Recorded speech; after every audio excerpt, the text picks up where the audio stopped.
Perhatian, video ini hanya bertujuan untuk menghibur. Jika ada salah penyampaian informasi atau nama, kami mohon maaf. Karena informasi yang disampaikan hanya berdasarkan pengalaman yang saya alami.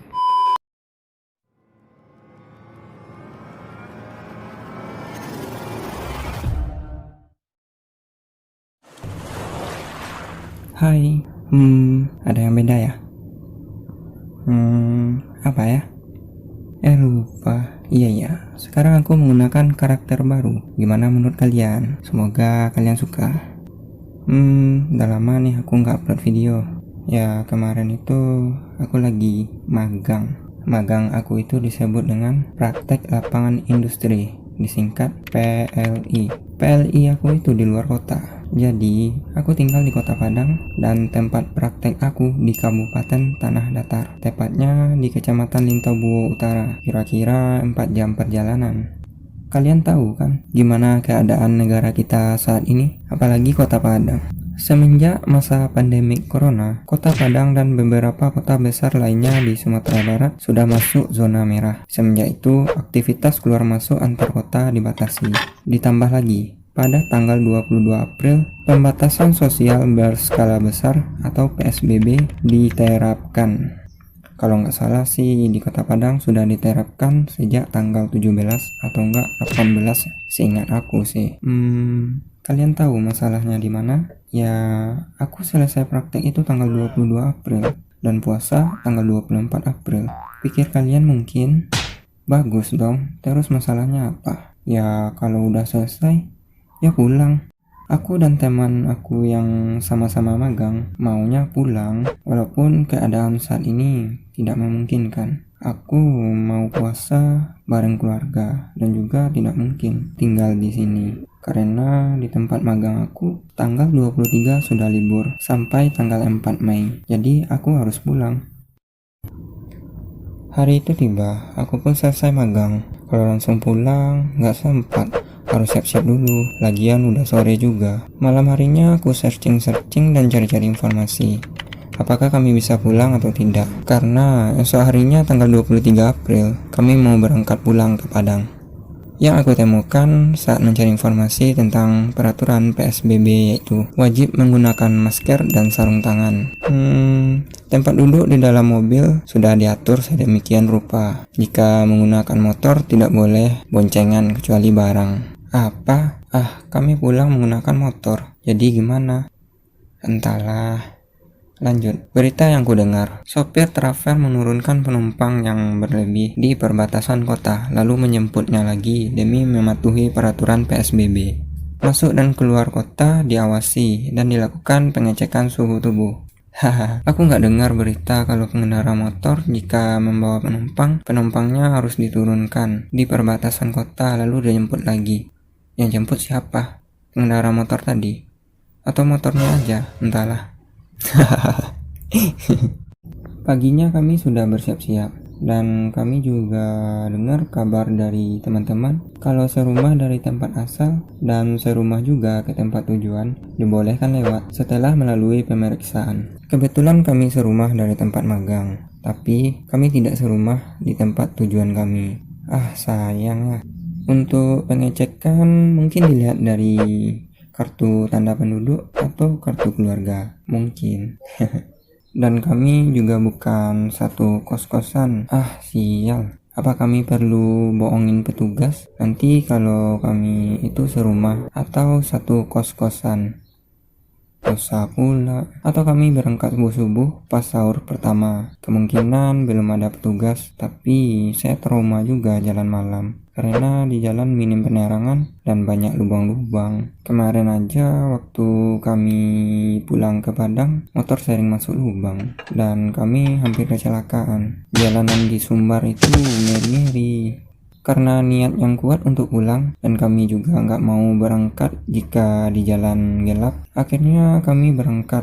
Walaupun nanti kami bakalan ditahan jika melewati perbatasan. Kami pun berangkat. Ada beberapa kota dan kabupaten yang akan kami lewati. Secara otomatis kami akan melewati beberapa posko di setiap kota dan kabupatennya. Dari Lintau kami sudah kena semprot, tapi tidak dilakukan pemeriksaan, mungkin karena baru tingkat kecamatan. Lanjut, perjalanan kami sampai di kota Batu Sangkar, tempat istananya Pagaruyung itu. Di sana kami lihat pos pemeriksaan COVID-19, tapi tidak ada petugasnya. Perjalanan berlanjut ke perbatasan Kabupaten Tanah Datar dengan Kabupaten Solo di Danau Singkara. Akhirnya kami berhenti sejenak di tepian Danau Singkara, merupakan danau terbesar di Sumatera Barat. Aku dan teman aku ngopi dulu di kedai tepi danau, sambil melepas penat selama perjalanan dan menikmati indahnya pemandangan di sini. Aku berpikir, kenapa di setiap posko yang kami lewati tidak ada petugasnya? Apa mungkin memang tidak ada pemeriksaan atau libur karena besok mau puasa? Entahlah. Kami lanjutkan lagi perjalanan. Sampai di kota Solo juga tidak ada pemeriksaan. Poskonya pun juga tidak ada. Mungkin gara-gara kota Solo dengan Kabupaten Solo jalan keluar masuknya sama. Ya, jadi pemeriksaan hanya di perbatasan Kabupaten Solo saja. Mungkin ya. Kami sampai di perbatasan Kabupaten Solo dengan Kota Padang. Jalannya pun ngeri. Banyak tanjakan, turunan, tikungan, dan gabungan semuanya. Di sini ada beberapa tikungan yang berbahaya karena jalanan di sini melintasi pegunungan. Yang paling berbahaya itu tikungan di Sitinjau Lawi. Siang malam selalu ada masyarakat yang berjaga untuk mengatur laju truk dan bus agar tidak kecelakaan. Pemandangan Kota Padang dari sini sangat keren karena bisa melihat view Kota Padang dari ketinggian. Lupa lanjutin ceritanya. Jadi aku bingung, kok nggak ada pos di perbatasan sini ya? Mungkin ada di bawah. Maksudnya dekat Kota Padang. Jadi perbatasan Padang dengan Solo itu berada di puncak pegunungan. Kalau dipikir-pikir, bahaya juga kalau ngantrinya di lereng pegunungan begini. Di tengah-tengah penurunan kami melihat ekor kemacetan. Sedikit deg-degan sih. Kebayang, nanti aku harus ditinggal di posko karena melanggar peraturan PSBB. Parahnya lagi, yang punya motor bukan aku. Dan gak mungkin teman aku yang tinggal. Dan gak mungkin pula motor dia yang ngantar dia dulu, baru jemput aku lagi. Terus yang bawa siapa?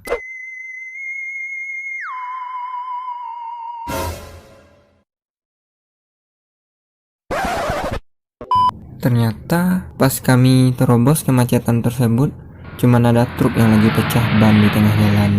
Akhirnya kami lewat. Lega. Kami pun sampai di bawah. Ternyata benar, ada posko pemeriksaan COVID-19. Juga lengkap dengan petugas kepolisian, TNI, dan petugas kesehatan. Semakin deg-degan. Apakah saya dilarang lewat? Antrian gak ada. Cuman ada 4 motor sama motor kami. Mungkin karena macet di belakang tadi. Kebetulan di depan ada abang boncengan sama temannya. Dia disuruh cuci tangan dengan sabun, lalu dicek suhu tubuhnya.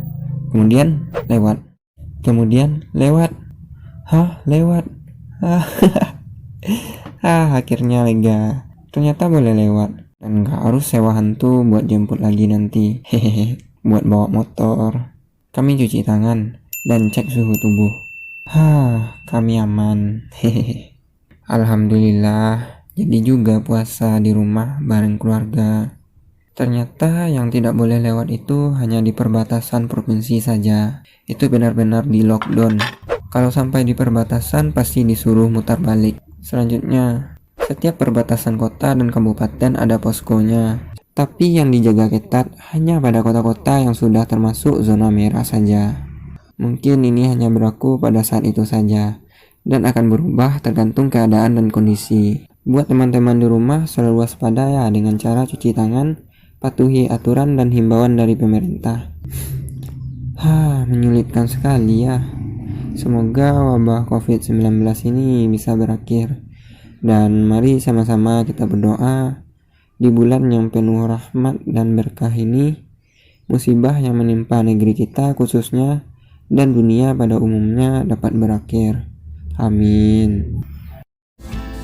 Terima kasih sudah menonton. Jangan lupa like dan subscribe. Jika ada pertanyaan, tulis saja di kolom komentar.